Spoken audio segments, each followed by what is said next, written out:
Assalamualaikum warahmatullahi wabarakatuh. Di sini saya akan mempresentasikan hasil diskusi kelompok kami yang beranggotakan saya dengan Unik Veronica NIM 1902010197.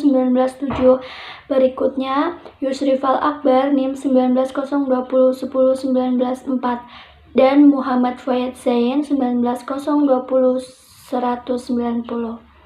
Di sini, saya dan teman-teman akan menjelaskan mengenai materi Structured Equation Modeling. Selanjutnya, Structured Equation Modeling. Structured Equation Modeling atau SEM merupakan penggabungan antara dua konsep statistika, yaitu yang pertama konsep analisis faktor yang termasuk dalam model pengukuran menjelaskan hubungan antara variabel dengan indikatornya. Yang kedua, konsep regresi melalui model struktural atau struktural model. Model struktural menjelaskan hubungan antara variabel. Dan itu contoh struktur equation modeling. Yang selanjutnya, konsep dan definisi terkait dengan Structured Equation Modeling atau SEM. Yang pertama, beberapa konsep dan definisi terkait dengan Structured Equation Modeling. Variabel eksogen yaitu variabel yang mempengaruhi variabel lain atau disebut juga dengan variabel independen.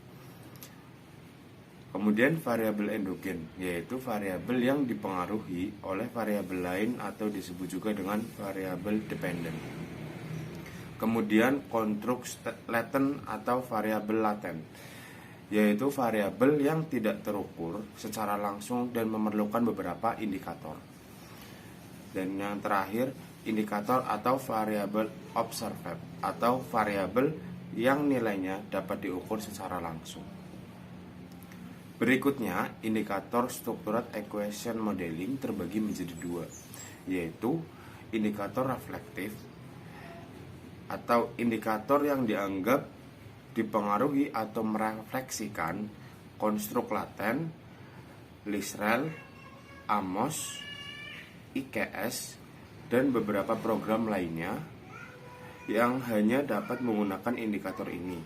Program Structured Equation Modeling yang dapat menggunakan metode.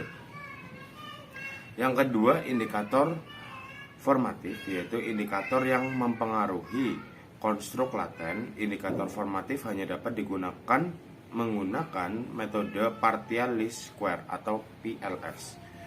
Smart PLS adalah program Structured Equation Modeling yang dapat menggunakan metode ini.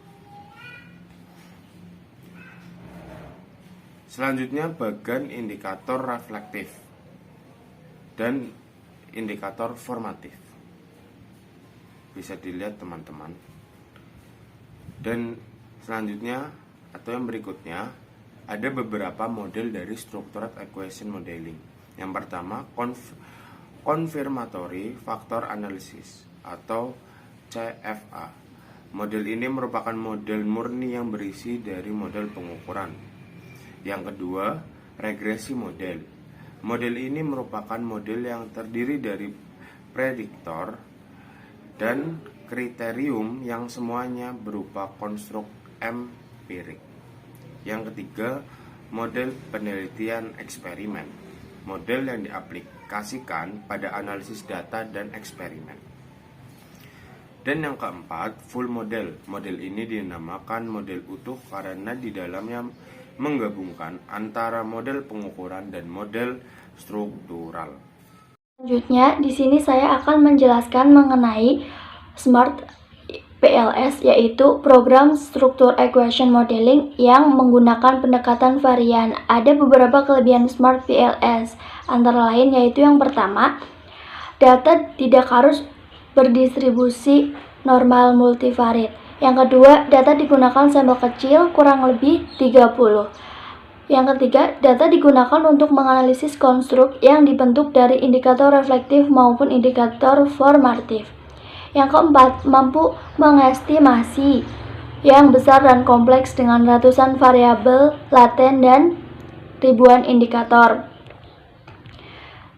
Selanjutnya, berikut ini perbandingan antara PLS dengan struktur equation modeling berbasis varian, yaitu bertujuan orientasi prediksi. Yang kedua, menggunakan pendekatan variance. Yang ketiga, tidak mengasumsikan berdistribusi normal non-parametrik. Yang keempat, estimasi parameter konsisten sebagai indikator dan sampel size meningkat. Selanjutnya, skor variabel laten atau konstruk secara eksplisit diestimasi. Hubungan antara variabel laten, konstruk, dan indikator dapat berbentuk efektif maupun formatif. Kemudian, optimal untuk ketepatan prediksi. Mampu menganalisis ratusan konstruk dan ribuan indikator. Kekuatan analisis didasarkan pada porsi dari model yang memiliki jumlah prediktor terbesar. Sampel yang digunakan minimal 30. Selanjutnya di sini saya akan menjelaskan perbandingan antara CP dengan struktur equation modeling berbasis konvarian, yaitu bertujuan orientasi parameter. Berikutnya, berdasarkan convergence data berdistribusi normal multivariate independent observation parametric. Kemudian model yang dihasilkan konsisten bersama sampel indeterminate hanya dengan indikator reflektif optimal untuk ketepatan parameter kompleksitas kecil sampai menengah, kurang lebih 100 indikator. Selanjutnya, kekuatan analisis didasarkan pada model spesifik minimal direkomendasikan berkisar dari 200 sampai 800 sampel. Ikut presentasi dari kelompok kami. Bila mana ada kesalahan kata atau materi yang disampaikan kurang jelas, mohon dimaafkan. Wabillahi taufiq wal hidayah. Sekian dan terima kasih. Wassalamualaikum warahmatullahi wabarakatuh.